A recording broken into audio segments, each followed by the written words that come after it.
നമസ്കാരം കൂട്ടുകാരെ.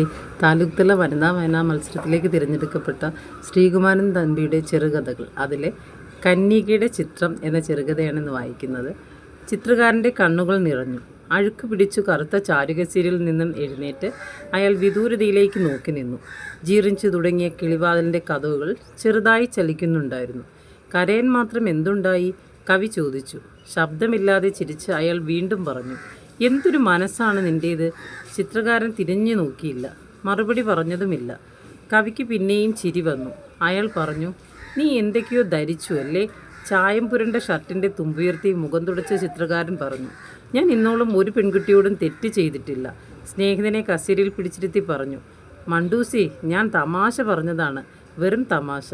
വിശ്വാസം വരാത്തതുപോലെ ചിത്രകാരൻ വീണ്ടും കൂട്ടുകാരനെ നോക്കി. ചിന്താദീപ്തമായ കണ്ണുകളോടെ കവി പറഞ്ഞു, ഞാൻ നിന്നെ കുറ്റപ്പെടുത്തിയതല്ല. ആ പെൺകുട്ടിയെക്കുറിച്ച് നീ ധരിച്ചിട്ടുള്ളത് മുഴുവനും ശരിയാകണമെന്നില്ല എന്നല്ലേ ഞാൻ പറഞ്ഞുള്ളൂ. അവൾ പരിശുദ്ധയാണ്, തീർച്ചയായും. ചിത്രകാരൻ മന്ത്രിച്ചു. അല്പമായി ചിരിച്ച് കവി പറഞ്ഞു, ഒരിക്കൽ ഞാനും ഒരു പരിശുദ്ധിയെ സ്നേഹിച്ചിരുന്നു. നിനക്കറിയാമോ, ഞാൻ വഞ്ചിക്കപ്പെട്ടു. നിങ്ങൾ പിന്നെയും തെറ്റിദ്ധരിക്കുകയാണ്. അവളെൻ്റെ കാമുകിയല്ല, ആവുകയുമില്ല. പക്ഷെ ഒരു കാര്യം എനിക്ക് നിശ്ചയമുണ്ട്, അവൾ നിഷ്കളങ്കയാണ്. ഷർട്ടിൻ്റെ ഏറ്റവും മുകളിലത്തെ ബട്ടൺ അഴിച്ചുമാറ്റി കവി പറഞ്ഞു, എന്തൊരു ചൂട്. ചിത്രകാരൻ തുടർന്നു, അങ്ങ് താഴെയുള്ള ഇലഞ്ഞിമരത്തിൻ്റെ ചുവട്ടിൽ തെക്കുമാറി കിടക്കുന്ന പാറയുടെ അരികിൽ വെച്ചാണ് ഞാൻ അവളെ കണ്ടത്. അവിടെ പാമ്പുകൾ കാണുമെന്ന് ഞാൻ അവളോട് പറഞ്ഞു. അവൾ മുഖമുയർത്തി എന്നെ നോക്കി. എനിക്ക് ആ സൗന്ദര്യത്തിൽ നിന്നും കണ്ണെടുക്കാൻ കഴിഞ്ഞില്ല. അപ്പോൾ അവൾ ചോദിച്ചു, എന്തേ ഇങ്ങനെ നോക്കാൻ? എൻ്റെ കവിളിലെങ്ങാനും കരി പുരണ്ടിട്ടുണ്ടോ എന്ന്. എനിക്ക് പാവം തോന്നി. ആ നിഷ്കളങ്കതയെ ആത്മാർത്ഥമായി ആരാധിക്കാൻ തോന്നി. അങ്ങനെയാണ് അവൾ എൻ്റെ കൂട്ടുകാരിയായത്. അയാൾ പറഞ്ഞു നിർത്തി. കൂട്ടുകാരൻ്റെ മറുപടി പ്രതീക്ഷിച്ച് നിശബ്ദനായിരുന്നു. കുറേ നേരത്തേക്ക് ചുവരിൽ ചേർന്നിരുന്ന ഒരു പല്ലി മാത്രമേ സംസാരിച്ചുള്ളൂ. ഒടുവിൽ കവി തന്നെ ആ നിശബ്ദതയ്ക്ക് വിരാമമിട്ടു. ഞാൻ പോകുന്നു. ഇന്നലെ രാത്രി ഉറങ്ങിയതേയില്ല.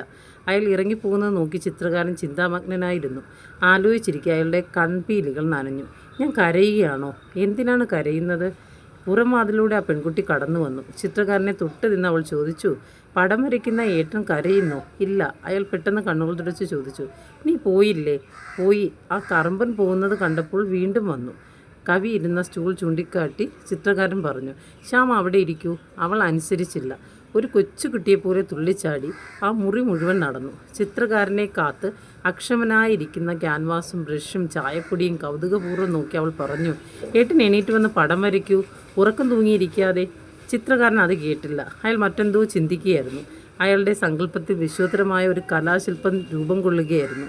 ലിയനാർഡോ ഡാവിഞ്ചിയുടെ അവസാനത്തെ അത്താഴം പോലെ, രവിവർമ്മ വരച്ച ശകുന്തള പോലെ കലാമൂല്യമുള്ള ഒരു മഹത്തായ ചിത്രം, കന്യക. പ്രേമത്തിൻ്റെ ബീജം മുളയ്ക്കാത്ത ഹൃദയമുള്ള ഒരു കൊച്ചു പെൺകുട്ടിയുടെ യഥാർത്ഥ കന്യകയുടെ ചിത്രം. സ്വപ്നം കണ്ടു ഉണർന്നവനെ പോലെ ചിത്രകാരൻ ഞെട്ടി എഴുന്നേറ്റു. അവൾ അയാളെ തന്നെ ശ്രദ്ധിച്ച് അരികിൽ നിൽപ്പുണ്ടായിരുന്നു. ശ്യാമേ, അയാൾ വിളിച്ചു. അവൾ കണ്ണുകൾ കൊണ്ട് വിളി കേട്ടു. ഞാനൊരു ചിത്രം വരയ്ക്കാൻ പോകുന്നു. കുഞ്ഞിൻ്റെ മനസ്സും യുവതിയുടെ ശരീരവുമുള്ള ഒരു ദേവതയുടെ ചിത്രം. ദേവതയുടെ ചിത്രമോ? അവൾക്ക് രസം തോന്നി. അവളെ സ്പർശിക്കാതെ അയാൾ ചോദിച്ചു, ദിവസവും നീ ഇവിടെ വരാമോ? ഞാൻ വരാം. വന്നാൽ എനിക്ക് ദേവതയെ കാണിച്ചു തരുമോ? തീർച്ചയായും. വരച്ചു തീരുമ്പോൾ നിൻ്റെ ചിത്രം കണ്ട് നീ തന്നെ അത്ഭുതപ്പെട്ടു പോകും. അവൾ നാണിച്ചു പോയി. അപ്പോൾ ഞാനാണോ ദേവത? കൈത്തളം കൊണ്ട് മുഖം പൊത്തി അവൾ ഓടിപ്പോയി. പാവം പെൺകുട്ടി. അവൾ പറന്നു നീങ്ങുന്നത് കണ്ട് അയാൾ ചിരിച്ചു. അടുത്ത പ്രഭാതത്തിൽ അവൾ വന്നു. അയാൾ ചിത്രം വരയ്ക്കാനുള്ള ബോർഡ് തയ്യാറാക്കി പല നിറത്തിലുള്ള ചായങ്ങൾ കൂട്ടി ബ്രഷുകൾ കഴുകി വെടിപ്പാക്കി. അത്ഭുതവും ജിജ്ഞാസയും പ്രതിഫലിക്കുന്ന മുഖഭാവത്തോടെ അവൾ സ്റ്റൂളിൽ ചലനമറ്റിരുന്നു. ആ കിളിവാതിലൂടെ അകത്തേക്ക് നോക്കിയിരിക്കൂ, അയാൾ പറഞ്ഞു. അവൾ അനുസരിച്ചു. നേരം മധ്യാഹ്നമായപ്പോൾ അവൾ പറഞ്ഞു, എനിക്ക് പോകണം. വീട്ടിൽ മുത്തശ്ശി ഒറ്റയ്ക്കാണ്. ചിത്രകാരൻ നിരാശനായി. അയാളുടെ വിരലുകൾ തളർന്നു. പോയാൽ നീ വരുമോ? വരാം. വൈകിട്ടല്ലെങ്കിൽ നാളെ. അവൾ പോയി. വീണ്ടും വന്നു. അയാളുടെ വിരൽത്തുമ്പുകൾ അവൾ തുടിച്ചു നിന്നു. ദിവസങ്ങൾ നീങ്ങി. എല്ലാ സമയവും അയാൾ ആ മുഴുമിക്കാത്ത ചിത്രത്തിൻ്റെ സമീപം തന്നെ ചിലവഴിച്ചു. അയാളുടെ എല്ലാ സ്വപ്നങ്ങളും ആ അപൂർണ വർണ്ണങ്ങളിൽ അഭയം തേടി. ഏകാന്തതകളിൽ അയാൾ ആ ചായങ്ങളോടും ബ്രഷുകളോടും സംസാരിച്ചു. ആസന്ന ഭാവിയിൽ ഉണരാൻ പോകുന്ന കന്യക ഉറങ്ങിക്കിടക്കുന്ന ആ ക്യാൻവാസിൽ മുഖമമർത്തി നിന്നു. ആനന്ദം കൊണ്ട് അയാളുടെ കണ്ണുകൾ നിറഞ്ഞു. ഞാൻ വിജയിക്കുകയാണ്. ഹൃദയങ്ങൾ കൊന്നപ്പൂക്കൾ വിതറുന്ന വിഷു വന്നു. പുലർച്ചയ്ക്ക് മുത്തശ്ശി അവളെ വിളിച്ചുണർത്തി. വെള്ളിക്കിണ്ണത്തിൽ കണിയുമായി നിന്ന മുത്തശ്ശിയെ കെട്ടിപ്പിടിച്ച് അവൾ ചോദിച്ചു, മുത്തശ്ശി, ഇന്ന് പടം വരയ്ക്കുന്ന ഏട്ടൻ എനിക്ക് വിഷുക്കൈ നീട്ടം തരുമോ? മുത്തശ്ശി ചിരിച്ചു. ഒരു പടം വരയ്ക്കുന്ന ഏട്ടനും അന്യത്തെയും എനിക്കറിയില്ല. ആ വെള്ളിക്കിണ്ണവുമായി അവൾ ഓടി. മനസ്സിൽ സ്വപ്നങ്ങൾ വർണ്ണക്കൂടുകൾ പണിയുകയായിരുന്നു. കതക് ചാരിയിട്ടേയുള്ളൂ. അവൾ ശബ്ദമുണ്ടാക്കാതെ അത് തുറന്ന് അകത്തു കടന്നു. മുഴിപ്പിക്കാത്ത ആ ചിത്രത്തിന് താഴെ വെറും നിലത്ത് അയാൾ കിടക്കുന്നു. പടം വരയ്ക്കുന്നേട്ടാ, അവൾ വിളിച്ചു. ചിത്രകാരൻ വിളി കേട്ടില്ല. അവൾ വീണ്ടും വീണ്ടും വിളിച്ചു. അയാൾ ചെറുതായി ഞരങ്ങി. എൻ്റെ ഏട്ടാ, എൻ്റെ ഏട്ടാ. അവൾ തേങ്ങി. അയാൾ കണ്ണു തുറക്കാൻ പ്രയാസപ്പെട്ടു. എന്തു പറ്റി? എൻ്റെ ഏട്ടന് എന്തു പറ്റി? അയാളുടെ ശരീരം പൊള്ളുന്നുണ്ടായിരുന്നു. ശ്യാമേ, എന്നെ തുടരുതേ, പൊയ്ക്കുള്ളൂ, നമ്മുടെ ചിത്രം, പോകൂ ശ്യാമേ. അയാൾ പിന്നെയും എന്തെല്ലാമോ പറഞ്ഞു. അവൾ പൊട്ടിക്കരഞ്ഞുകൊണ്ട് വീട്ടിലേക്ക് ഓടി. മുത്തശ്ശിയും കൂട്ടി മടങ്ങി വന്നു. 3 ദിവസം അയാൾ ഒരേ കിടപ്പിൽ കിടന്നു. 4-ാം ദിവസം അയാൾ എഴുന്നേറ്റു. അവളാണ് അരികിൽ നിന്ന് മാറാതിരുന്ന അയാളെ ശുശ്രൂഷിച്ചത്. ചിത്രകാരനെ എല്ലാം സ്വപ്നം പോലെ തോന്നി. അവൾ എന്തിനാണ് തന്നിൽ ഇത്ര താല്പര്യം കാണിക്കുന്നത്?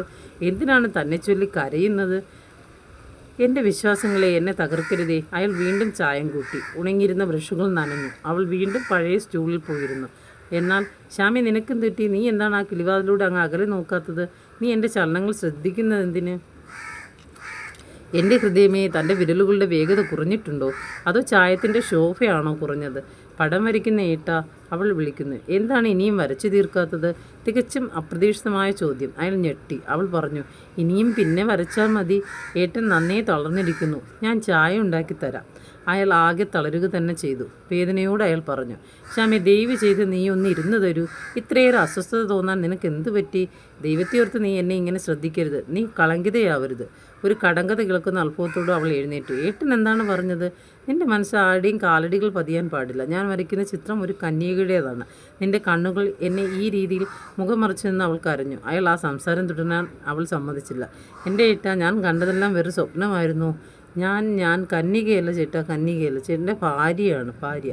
ഇവനിക ചലിച്ചു തുടങ്ങിയിരിക്കുന്നു. അവൾ കണ്ണീരിലൂടെ ഇറങ്ങിപ്പോയപ്പോൾ ചിത്രകാരൻ നെടുവീർപ്പിട്ടു. എന്തെല്ലാമാണ് കേട്ടത് ദൈവമേ. എനിക്ക് അവളോടുള്ള വികാരം ഏതു തരത്തിലുള്ളതാണ്? എൻ്റെ മനസ്സിൽ അവളുടെ ചിത്രം വ്യക്തമായി തെളിഞ്ഞിട്ടുണ്ടോ? ആത്മാവിലെ ചിത്രകാരൻ പകർത്തിവെച്ച ആ കണ്ണുകൾ അവളുടെ അസാമീപ്യത്തിൽ ക്യാൻവാസിലേക്ക് പകർത്താൻ എനിക്ക് കഴിയുമോ? അടുത്ത ദിവസം അവൾ വന്നില്ല.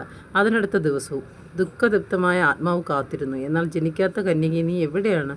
ഉറക്കം ഇടപറഞ്ഞ കണ്ണുകളുമായി രാത്രി മുഴുവൻ അയാൾ ആ ചിത്രത്തിന് മുമ്പിലിരുന്നു. പൂത്തുലഞ്ഞു നിൽക്കുന്ന ഇളഞ്ഞ മരത്തിന് താഴെ അല്പം മാറിക്കിടക്കുന്ന പാറപ്പുറത്ത് ഒരു കൈ പാറയിലും മറ്റേ കൈ മടിയിലുമായി അവൾ ഇരിക്കുന്നു. 2 കണ്ണുകളുടെ സ്ഥാനം മാത്രം ശൂന്യമായി കിടക്കുന്നു. അവ അനന്തയിലേക്ക് നോക്കേണ്ടവയാണ്. വീണ്ടും പ്രഭാതം വന്നു. ചിത്രകാരൻ്റെ കണ്ണുകൾ അവളെ നോക്കിയിരുന്നു. അയാളുടെ വിരൽത്തുമ്പുകൾ അവളുടെ കണ്ണുകളെ ചലനങ്ങളായി രൂപപ്പെടാൻ ദാഹിച്ചു. അയാളുടെ ബ്രഷുകൾ ആ വിരൽത്തുമ്പുകൾക്കുള്ളിൽ ഒതുങ്ങി നിൽക്കാൻ മോഹിച്ചു. കന്യക മാത്രം വന്നില്ല. വെയിൽ മങ്ങുന്നതുവരെ അയാൾ വേദന തിന്നിരുന്നു. ഇലഞ്ഞിപ്പൂക്കൾ ഇളക്കിവിട്ട് കാറ്റ് കിളിവാതിലിനോട് കളി പറഞ്ഞ് ചിരിച്ചപ്പോൾ അയാൾ എഴുന്നേറ്റു. ജീവിതത്തിൽ ആദ്യമായി ചിത്രകാരൻ ഒരു പെൺകുട്ടിയെ അന്വേഷിച്ചിറങ്ങി. അവളുടെ വീട്ടുമുറ്റത്തുനിന്ന് അയാൾ ചോദിച്ചു, ശ്യാമയില്ലേ? വരാന്തിൽ പിച്ചിപ്പൂമാല കെട്ടിക്കൊണ്ടിരുന്ന അവളുടെ മുത്തശ്ശി ചുളുങ്ങിക്കൂടിയ ചുണ്ടുകൾ വികസിപ്പിച്ച് പറഞ്ഞു. അവൾ അങ്ങോട്ട് വന്നിട്ട് തിരിച്ചെത്തിയിട്ടില്ല. എന്ത്? ശ്യാമ എൻ്റെ വീട്ടിലേക്ക് പോയിരിക്കുന്നു? എന്താ അത്ഭുതം കാണുന്നത്? എന്നും അങ്ങോട്ട് തന്നെയല്ലേ അവൾ വരിക? അയാൾ പിന്നെ നിന്നില്ല. ഇലഞ്ഞി മരത്തിൻ്റെ ചുവട്ടിൽ തെക്കുമാറിയുള്ള പാറപ്പുറത്ത് ഒരു പെൺകുട്ടി ഇരിക്കുന്നു. ശ്യാമയോ അത്? ശ്യാമേ?